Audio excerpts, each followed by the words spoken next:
Deepa Das Munshi ji.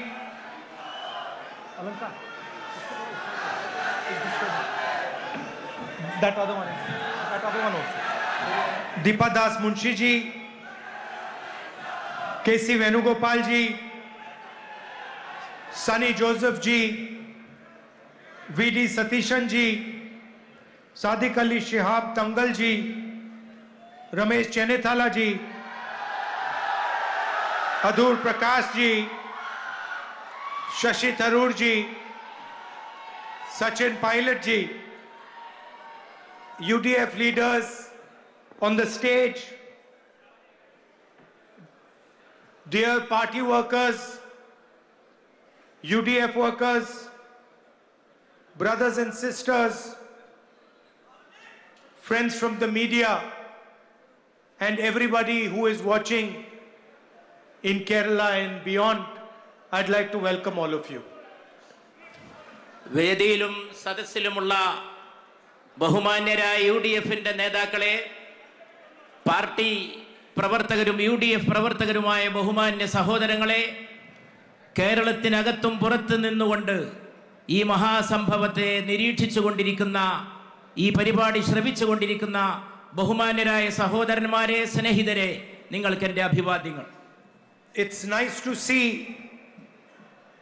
Sanju Samson, star of India's quarter-final and semi-final victory in T20 World Cup, is from Trivandrum. World കപ്പിൽ പങ്കെടുത്ത cricket ടീമിലെ അംഗങ്ങളായിട്ടുള്ള സഹോദരങ്ങളെ, അവരുടെ മഹത്തായ പ്രകടനത്തെ, ആ പ്രകടനം കാണുന്നതിൽ എനിക്ക് അനൽപമായ സന്തോഷമുണ്ട്. ഞാൻ അവരെ എല്ലാവരെയും പ്രത്യേകം അഭിനന്ദിക്കുകയാണ്, അനുമോദിക്കുകയാണ്.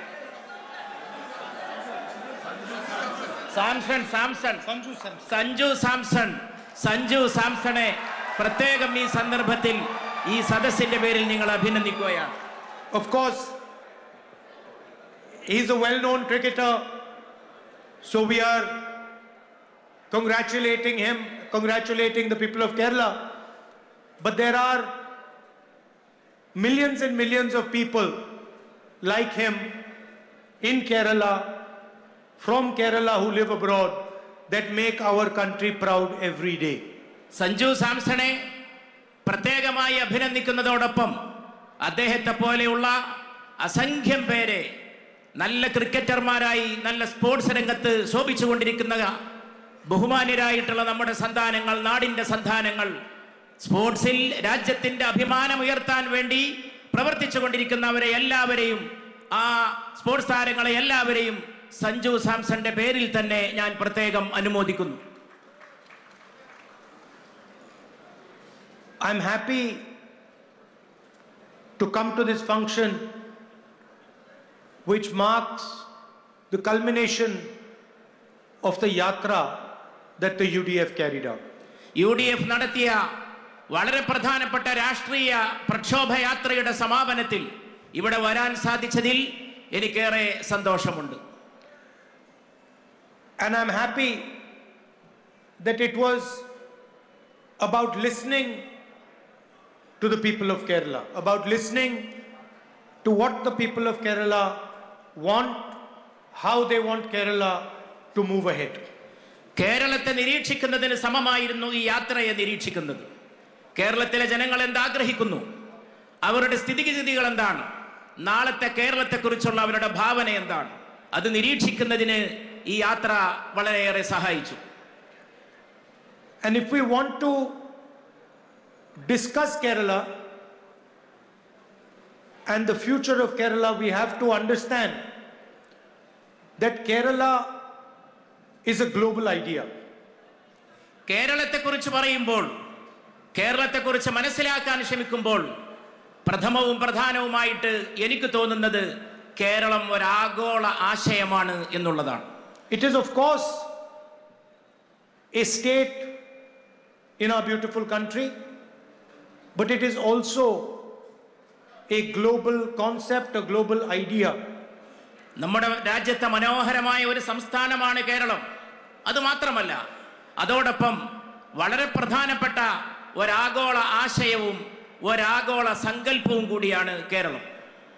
And so it's important to start the discussion with what is going on at the global level. ആഗോളതലത്തിൽ നടക്കുന്ന ചർച്ചയെക്കുറിച്ച് ആ ചർച്ച തുടങ്ങുന്നതിന് കേരളത്തെ തന്നെ ഒരു മാതൃകയാക്കിയാൽ തീർച്ചയായും അത് ഉചിതമായിരിക്കും. We have millions of our brothers and sisters who live in the Middle East, who send remittances back from the Middle East to India. Million കണക്കിന് പ്രവാസികളായിട്ടുള്ളവർ മധ്യപൗരസ്ത്യ ദേശത്തുണ്ട്. അവരുടെ സംഭാവനകൾ അല്പമൊന്നുമല്ല നമ്മുടെ സമ്പദ്ഘടനയെ, നമ്മുടെ രാജ്യത്തെ സമ്പന്നമാക്കിക്കൊണ്ടിരിക്കുന്നത്. They are worried about what is going to happen in the war. അവിടെ സംഭവിച്ചുകൊണ്ടിരിക്കുന്ന കാര്യത്തെക്കുറിച്ച് മധ്യപൗരസ്ത്യ ദേശത്തെ സംഭവ വികാസങ്ങളെ സംബന്ധിച്ച് അവർ വളരെയേറെ ഉത്കണ്ഠാകുലരാണ്. In fact, it is almost impossible to predict what will happen in the war between the United States and Iran. അമേരിക്കയും ഇറാനും തമ്മിൽ നടക്കുന്ന ഈ യുദ്ധത്തിന്റെ അവസാന ഫലം, അന്തിമ ഫലം എന്തായിരിക്കുമെന്ന് പ്രവചിക്കാനോ മുൻകൂട്ടി പറയാനോ സാധിക്കാത്ത വിധം വളരെ സങ്കീർണമാണ് ഈ സാഹചര്യം. But what one can confidently say is that we are entering a new, unstable, dangerous phase on the planet.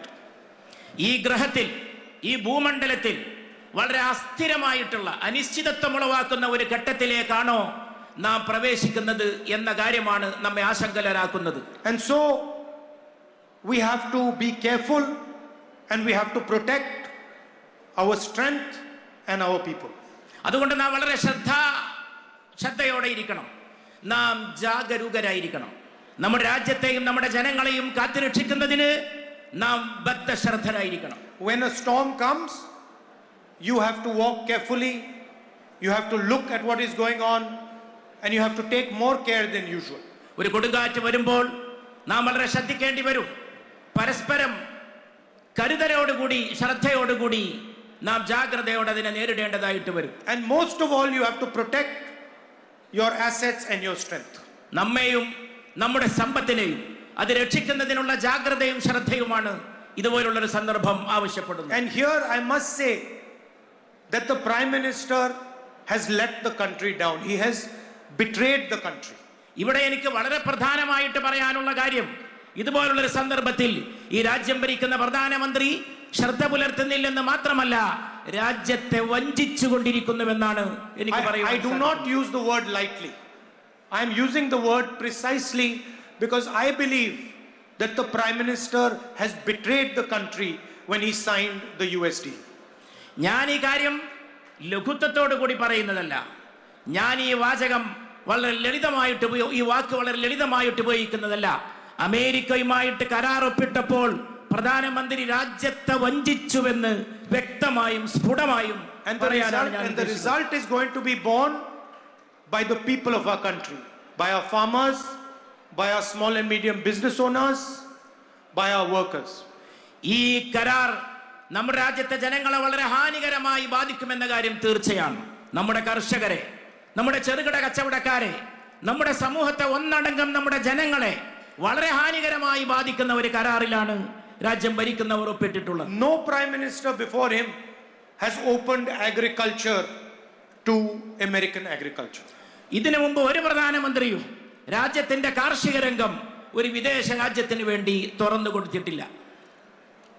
Large American mechanized firms are going to compete with small Indian labor intensive farms. വളരെ വലിയ സാങ്കേതിക വൈദഗ്ധ്യമുള്ള സ്ഥാപനങ്ങൾ ഇന്ത്യയിലെ കർഷകരുമായിട്ട് മത്സരിക്കുന്ന ഒരു സാഹചര്യമാണ് പുറത്തു നിന്നും വരുന്ന ഈ പുതിയ ആളുകളുടെ ആഗമനത്തോടുകൂടി, കരാറിലൂടെ തുറന്നു കൊടുത്തിട്ടുള്ളവരുടെ ആഗമനത്തോടുകൂടി.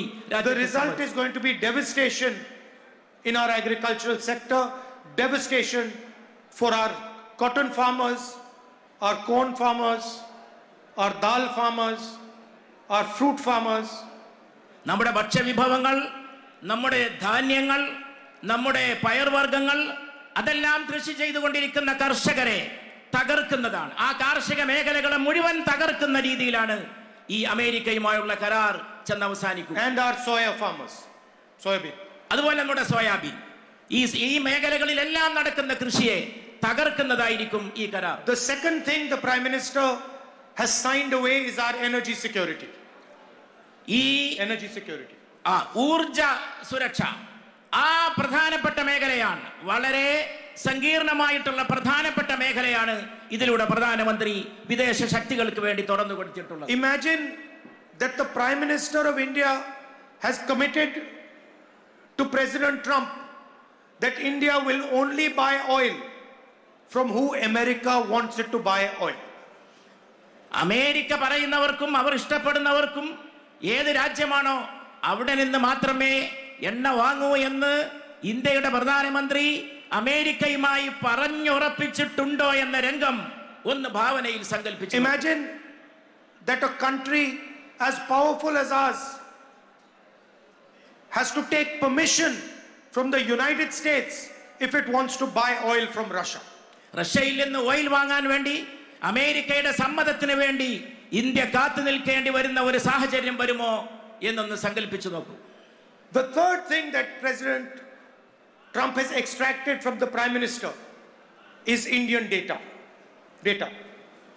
ട്രംപുമായി ഒപ്പിട്ടുള്ള കരാറിൽ വളരെ പ്രധാനപ്പെട്ട മറ്റൊരു മേഖല എന്ന് പറയുന്നത് തീർത്തും രഹസ്യമായിട്ടുള്ള ഡാറ്റ വിവരങ്ങളെ ബന്ധപ്പെട്ടിട്ടുള്ളതാണ്. The most valuable asset that India has is the data that we produce.